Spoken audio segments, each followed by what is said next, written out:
Right now, you could say that any big project in African cities that is higher than 3 floors or roads that are longer than 3 kilometers is most likely being built and engineered by the Chinese.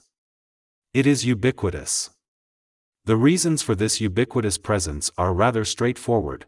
Many African contractors simply don't have the capacity for major development projects. So, if you want to do large-scale construction, you either turn to a Western firm or to a Chinese firm, but the Chinese firm is always able to undercut you on price. China's emergence as a major player in Africa's trade, investment, and aid has led many to question the nature of its involvement. Some critics say the exploitation of African resources, the trade of African people, the occupation of African land and the destruction of African culture are all essences of colonialism. Others say China is only interested in resources, its exports to Africa threaten local industries, and it is displacing Africa's traditional partners, like the United States. The drastically diverging perceptions of China's role in Africa are an interesting phenomenon. In truth, China's economic engagement in Africa has created significant benefits for African countries. Most importantly, Beijing has considerable capacity and willingness to provide financing to fuel Africa's growth. Inadequate infrastructure is believed to be the biggest bottleneck to Africa's development. Infrastructure is what Africa needs most, and infrastructure is what China is most equipped to provide. China usually attaches a significant amount of such funding to infrastructure projects, which form the foundation for Africa's industrialization and economic development. Many of these projects require large investments and long payback terms that traditional donors are reluctant to provide. It is true that China does not emphasize the governance side of the story. This is unlike the West's overwhelming emphasis on democracy, governance, and transparency in Africa.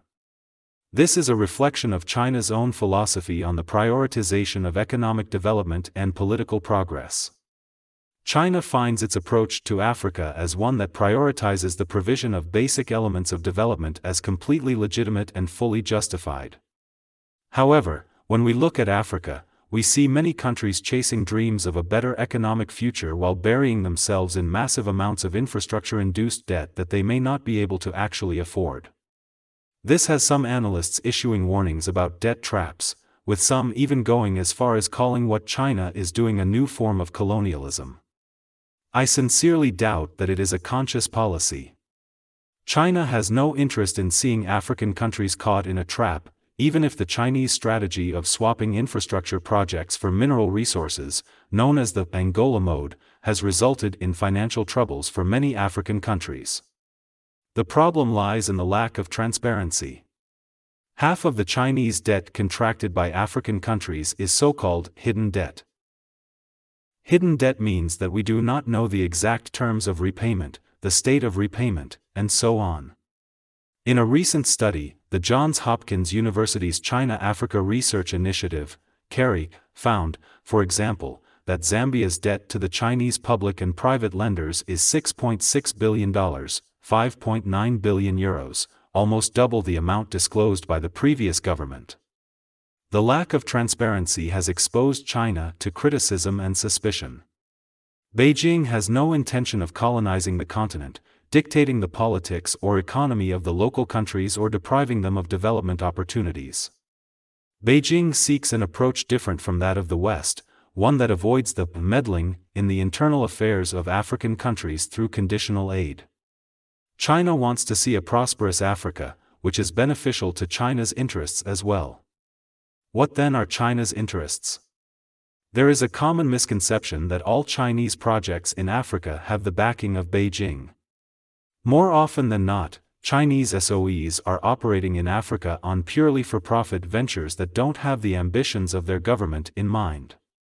However, it can be difficult to separate China's commercial intentions in Africa from their strategic ones as, in many cases, the two inevitably overlap. The internationalization of Chinese construction firms and IT companies, as well as the building of infrastructure to better extract and export African resources, are key concerns for Beijing. So while the infrastructure being built on the ground may not necessarily be orchestrated by Beijing, it does ultimately play into China's broader geoeconomic interests. China is not being philanthropic.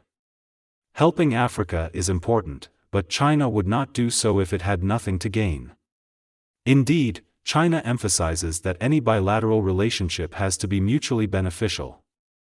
And China's investment in Africa does pay itself back in multiple ways: economically, development and exploitation of Africa's natural resources, access to the local market, employment opportunities for Chinese labor, and service contracts for Chinese companies on infrastructure projects that China funds.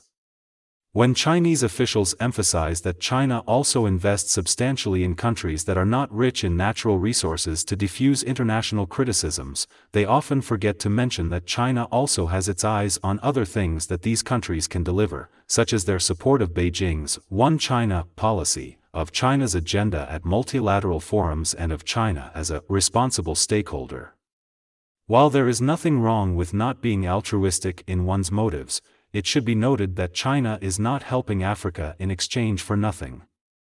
In analyzing the nature of China's activities in Africa, another important voice to examine is that of Africa itself.